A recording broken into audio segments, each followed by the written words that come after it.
નમસ્કાર મિત્રો, સ્વાગત છે તમારું અમારી YouTube channel Gujarat jobs and ન્યૂઝમાં. મિત્રો, આંગણવાડી બાલવાટિકાને લઈને મહત્વના સમાચાર સામે આવી રહ્યા છે. આંગણવાડી બાલવાટિકા માટે સરકારે આ સહાય મંજૂર કરી છે. વિકસિત જાતિના બાળકો માટે હવે નિર્ણય લેવામાં આવ્યો છે.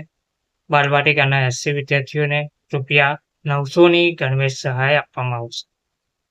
ગુજરાત સરકારે 5 વર્ષથી વધુ ઉંમરના બાળકો માટે ધોરણ 1 પહેલાનું વર્ષ બાલવાટિકા તરીકે નક્કી કર્યું છે.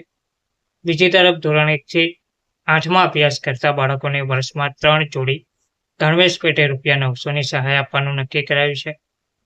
આથી વર્તમાન નાણાકીય વર્ષે બાલવાટિકામાં ધોરણ 1માં પ્રવેશ મેળવનારા અનુસૂચિત જાતિ SC વિદ્યાર્થીને પ્રોત્સાહન મળે તેવા ઉદ્દેશ્યથી વિદ્યાર્થી દીઠ વાર્ષિક ₹900 ગણવેશ સહાય તરીકે આપવા ઠરાવ પસાર કર્યો છે. સામાજિક ન્યાય અને અધિકારિતા વિભાગે અનુસૂચિત જાતિ SC વિદ્યાર્થીઓ માટે ઠરાવ પસાર કર્યા બાદ આગામી ટૂંક જ સમયમાં વિકસિત જાતિ SC/BCના બાળકોને ગણવેશ સહાય આપવા ઠરાવ પસાર થશે.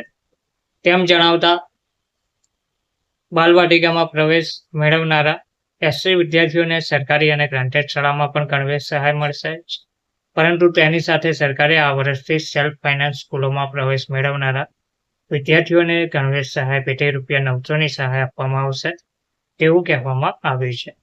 તો ગણવેશ સહાયને નામે ભૂતકાળમાં ગુણવત્તાને લઈને અનેક વખત ગેરરીતિઓ બહાર આવી છે, જેના કારણે સરકારે યોજનાની સંપૂર્ણ વિગતો અને સૂચનાના પાલનની જવાબદારી અનુસૂચિત જાતિ કલ્યાણ નિયામકને શિરે નાખી છે.